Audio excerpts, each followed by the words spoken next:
Heading लगाना आप मांग पत्र।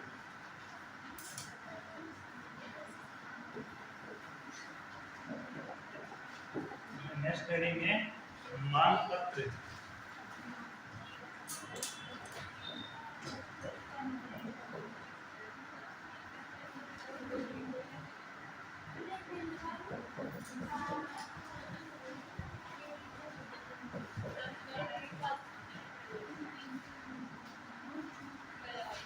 मांग पत्र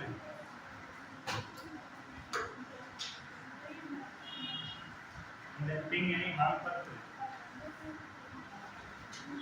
मांग पत्र जानते हो आप लोग?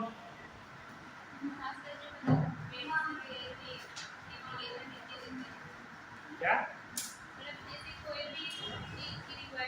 बिल्कुल, सब सेंटर को किसी भी चीज की रिक्वायरमेंट होती है, उसका एक पत्र बनाया जाता है, एक रिपोर्ट बनाया जाता है, उसको किस नाम से जाना जाता है? मांग पत्र के नाम से। क्या नाम से जाना जाता है? मांग पत्र के नाम से। मांग पत्र कौन तैयार करता है? एनम। एनम अपने पूरे वीक में या पूरे मंथ के अंदर कितनी चीजें अपन ने खत्म की है, कितनी चीजें अपने पास उपलब्ध है, और कितनी चीज की अपने को रिक्वायरमेंट है, उसका एक फॉर्मूला तैयार करके, एक फॉर्मेट तैयार करके उसको किस नाम से जानते हैं? मांग पत्र के नाम से। और ये सीएमएचओ के पास जमा होता है। किसके पास जमा होता है? सीएमएचओ। सीएमएचओ यानी चिकित्सा अधिकारी, उनके पास जमा होता है। वो वहां से जारी करता है, चिकित्सा अधिकारी जो जारी करता है कि किस किस चीज की रिक्वायरमेंट है, कितना चीज वो भेज सकता है, वो चीजें वो भेजने का काम करता है। ठीक है, इसमें लिखना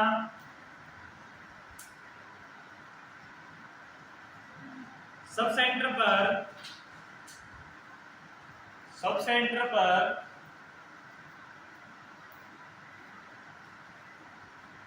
मांग पत्र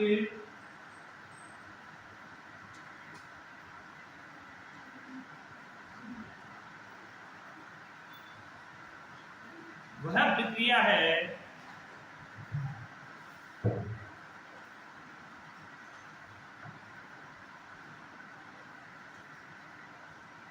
जिसके अंतर्गत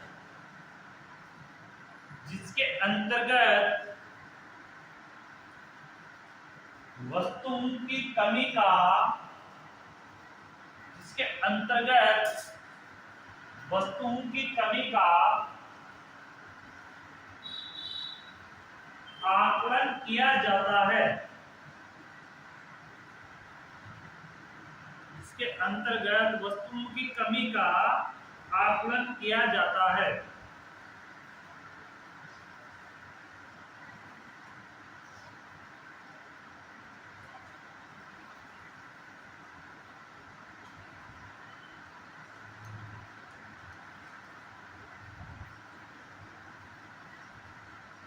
तथा इसके अनुसार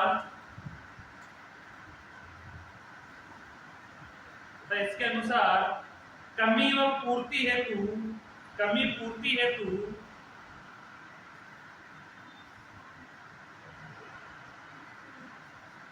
मांग पत्र तैयार कर वस्तुएं मंगाई जाती है। तैयार कर वस्तुएं मंगाई जाती है।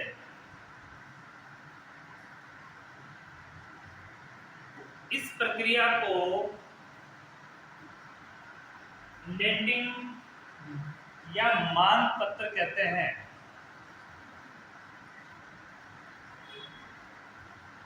नेटिंग या मांग पत्र कहते हैं।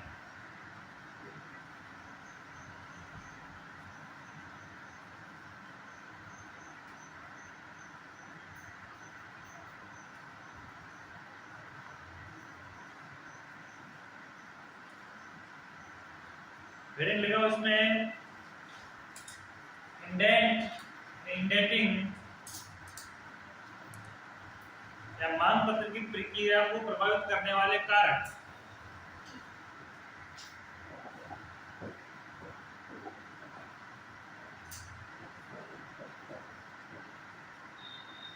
मांग पत्र की प्रक्रिया को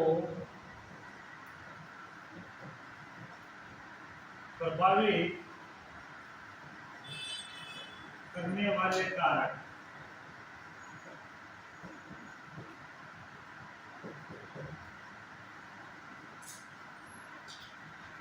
कौन कौन से कारक इसको प्रभावित करते हैं?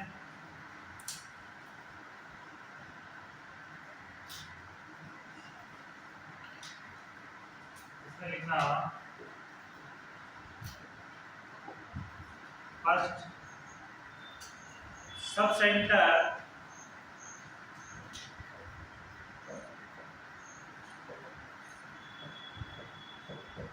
द्वारा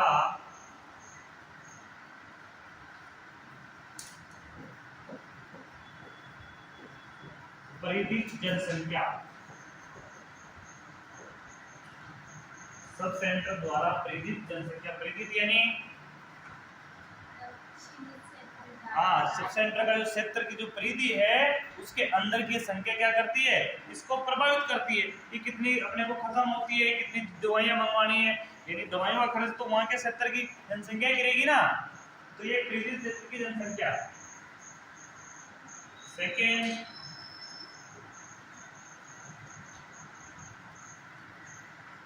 मांग पत्र को समय पर तैयार कर, मांग पत्र को समय पर तैयार कर उच्च स्तर पर प्रयुक्त करना या प्रस्तुत करना, उच्च स्तर पर प्रस्तुत करना।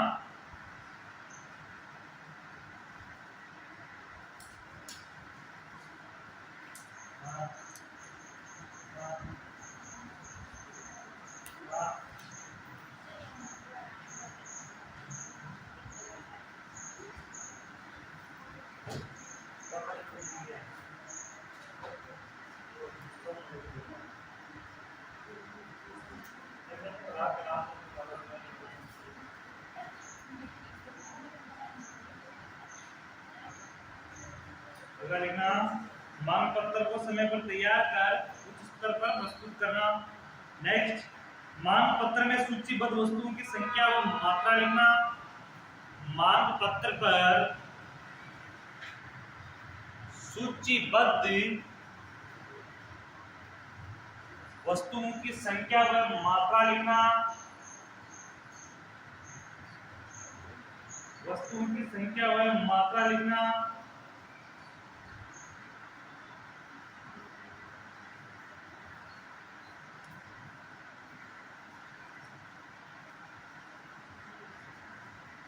वस्तुओं की खरीद के लिए, वस्तुओं की खरीद के लिए धन का व्यवधान या धन का अभाव, वस्तुओं की खरीद के लिए धन का अभाव।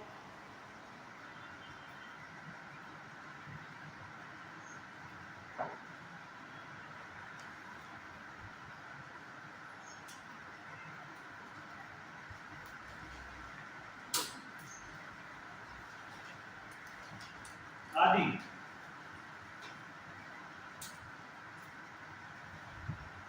हेडिंग लगाओ टाइप ऑफ इंडेंट।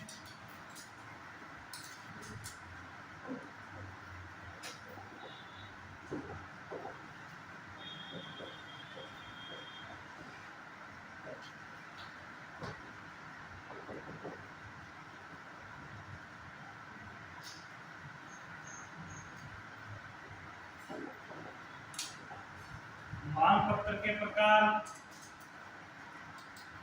मांग पत्र के प्रकार क्या होते हैं, मैं नॉर्मल भाषा में समझाता हूँ। अपने घर चलाते हैं सब, तो अपने घर के मांग पत्र किस टाइप में होते हैं? डेली, वीकली, मंथली और ईयरली।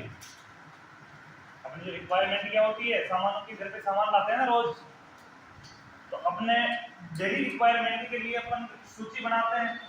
वो एक होता है डेली, वीकली, मंथली और ईयरली। इसी प्रकार से बनाते हैं, उसी प्रकार सब सेंटर में बनता है। डेली में क्या होगा, डेली में जैसे हरी सब्जियां, ये कौन सी रिक्वायरमेंट में आती है, डेली रिक्वायरमेंट में, ठीक है। जैसे मंथली, मंथली में हो गया तेल हो गया, चीनी हो गई, या वीकली मंथली इनको बोल सकते हैं, इसमें से तेल हो गया, मंथली का तो अपन क्या है एक महीने का बैकअप लेके चलते हैं कि एक महीने का अपना हो जाएगा। ईयरली, ईयरली में अपने पास होता है कि जैसे अनाज हो गया, ईंधन हो गया, ये क्या लेके चलते हैं कि साल भर अगर अनाज की आपूर्ति नहीं भी हो तो अपन साल भर क्या कर सकते हैं, उस धान का उपयोग कर सकते हैं। तो अपन इसी प्रकार से अपनी रिक्वायरमेंट को ये करते हैं। तो डेली की, जैसे डेली में रिक्वायरमेंट उन चीजों में लिया जाता है जो मतलब वीकली एक वीक तक पड़ी नहीं रह सकती है। अगर 3 से 4 दिन तो खराब हो सकती है, तो उनकी रिक्वायरमेंट क्या होगी, डेली रिक्वायरमेंट। ऐसी चीजें कि 7 दिन से 15 दिन से ज्यादा रखने में वो खराब हो जाती है, उन चीजों की रिक्वायरमेंट कौन सी होती है, वीकली। जो ऐसी वस्तुएं जैसे टोस्ट हो गए, बिस्किट हो गए, ब्रेड हो गए, ऐसे मतलब कुछ ऐसी चीजें हैं अपने जीवन में जिनकी रिक्वायरमेंट यानी कि 7 दिन से ज्यादा रखने पर वो खराब हो जाती है, उनकी रिक्वायरमेंट क्या होगी अपनी 7 दिन की, तो उसका मांग पत्र अपन लिखेंगे 7 डेज का। ऐसी वस्तुएं, ऐसे सामान जैसे आटा हो गया, आटे का, तेल का, चीनी का, इन चीजों का बैकअप अपन कितना रखते हैं, महीने भर का। आटा भी महीने भर बाद तो खराब हो जाता है और चीनी भी हर महीने में आती जाती रहती है, तेल भी इतना ही रख पाते हैं। तो वो रिक्वायरमेंट कौन सी होगी, वो मांग पत्र क्या हो गया अपना मंथली, ईयरली। ईयरली में सबसे बड़ा गांव में तो अनाज ही आता है घर में, और तो कोई आता नहीं है। अनाज का भंडार रखते हैं तो साल भर अपने को कोई वापस फसल से फसल आने तक कोई नहीं है। इसी प्रकार सब सेंटर के अंदर भी मांग पत्र होंगे, इसी प्रकार सब सेंटर के अंदर भी मांग पत्र होंगे। तो टाइप को किसमें लिखना, पहला annual indent,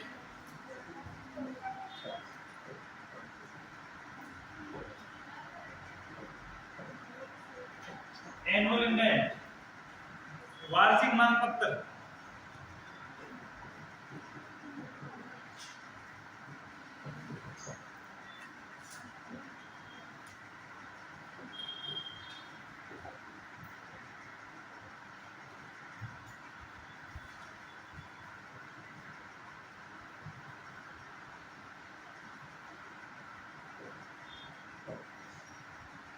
formal indent,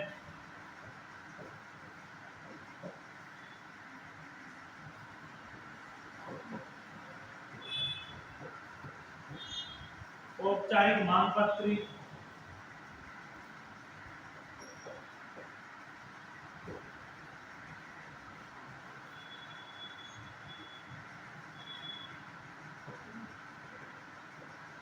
sudden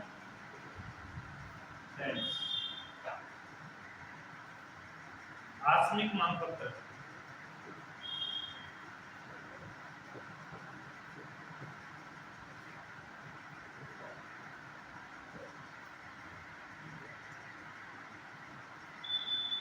वैसे तो बहुत ज्यादा होते हैं लेकिन 3 महत्वपूर्ण है।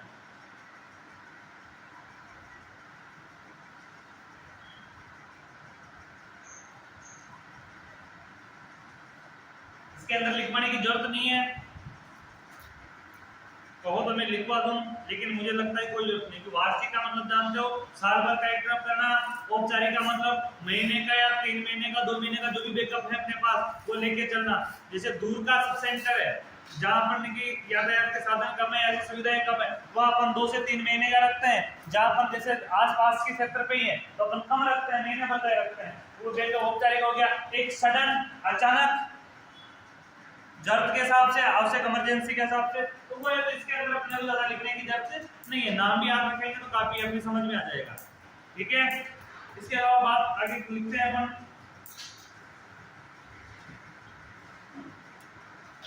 फॉर्मेट।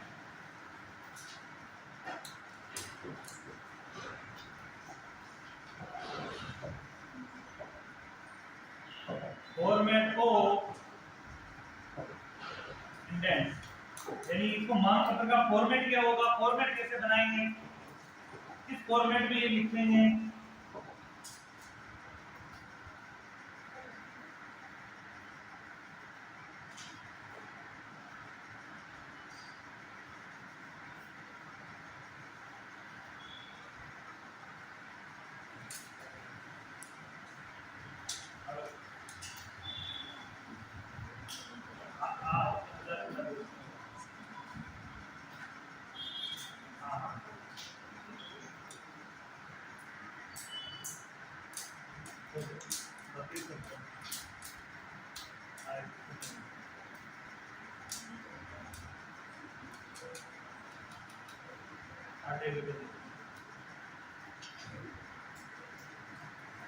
और इसमें देखना सबसे पहले तो फॉर्मेट ऑफ इंडेक्स, इसके अंदर लिखते हैं अपन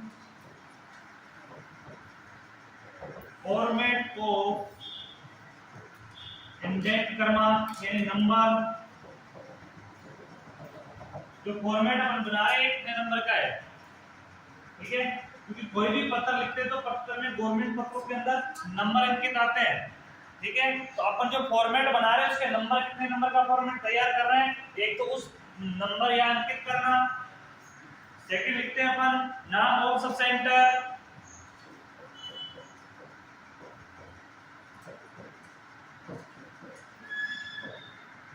नाम ऑफ सब सेंटर।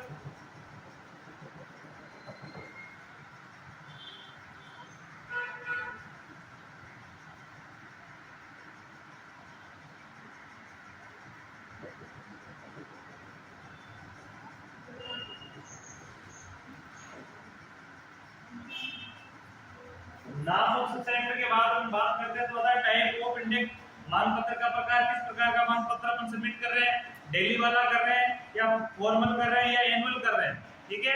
उसके बाद लिखेंगे अपन type of index, formative grade, type of index format भरेंगे ना अपन, फॉर्मेट के ऊपर की समरी पूरी कर रहे हैं। इसलिए सबसे पहले तो क्या लिखेंगे अपन, जो फॉर्मेट तैयार करें उसका क्रमांक कौन सा है, उसके बाद कौन से सब सेंटर है, सब सेंटर का नाम और एड्रेस भरेंगे। उसके बाद टाइप ऑफ फॉर्मेट, किस पर एनुअल कर रहे हैं, फॉर्मल कर रहे हैं या सडन कर रहे हैं, कौन सा लिख रहे हैं तो वो उसमें भरेंगे। उसके हिसाब से फिर अपने को चीज मिलेगी।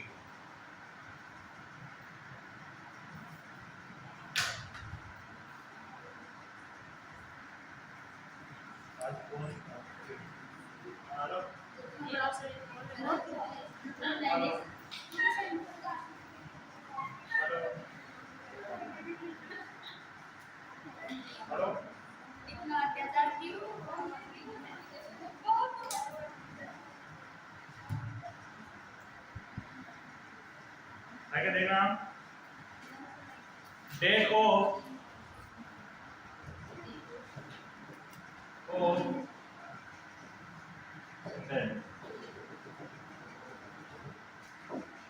उसके बाद भरेंगे अपन डेट ऑफ डेट भरेंगे।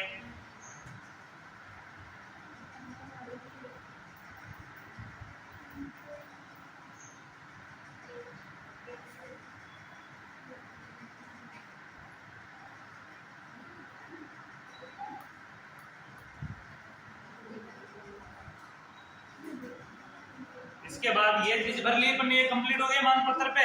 ये कंप्लीट होने के बाद फिर आती है सारणी।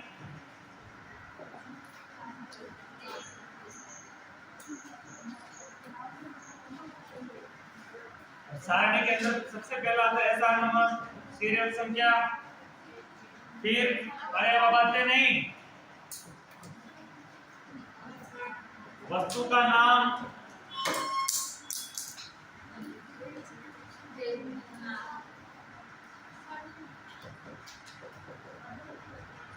आने वाली मात्रा,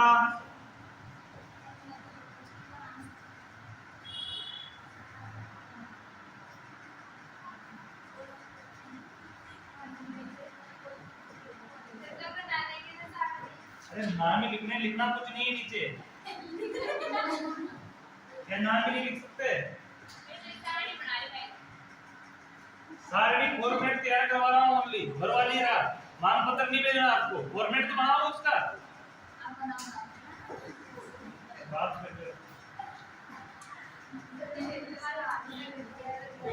IPSS के अनुसार बातें में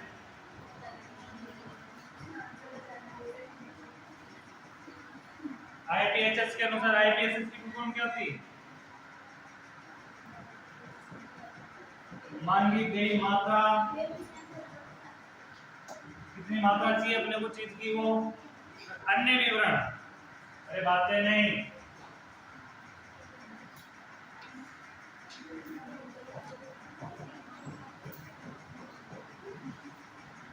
उसके ऊपर ये सारी चीजें लिखी जाती है और नीचे ये चीजें होती है। इसमें अपन जैसे फर्स्ट नंबर लगा के कोई भी चीज रखते हैं, जैसे अपने किसी इंजेक्शन की जरूरत है तो अपन वहां लिखेंगे इसका नाम, फिर आने वाली मात्रा, कितनी मात्रा अपने पास पहले थी, कितनी मात्रा अब आएगी उसका, दूसरा IPSH के अनुसार सब सेंटर पे उसको करना, दूसरा मांगी गई मात्रा, कितनी मात्रा अपन ने मांगी, अपने पास कितनी मात्रा है और कितना उसमें आगे कुछ भी अगर लिखना हो अपने विवरण तो ऊपर के इस प्रकार से अपना मांग पत्र तैयार करते हैं। Indian public health standard, Indian public health standard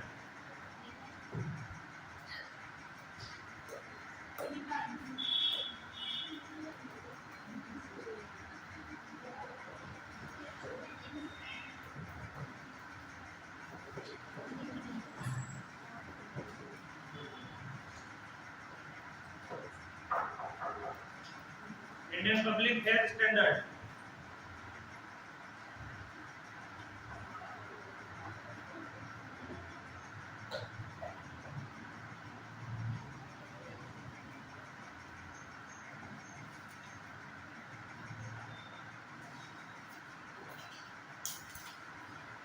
ठीक है। मांग पत्र कंप्लीट, आगे बाद में पढ़े।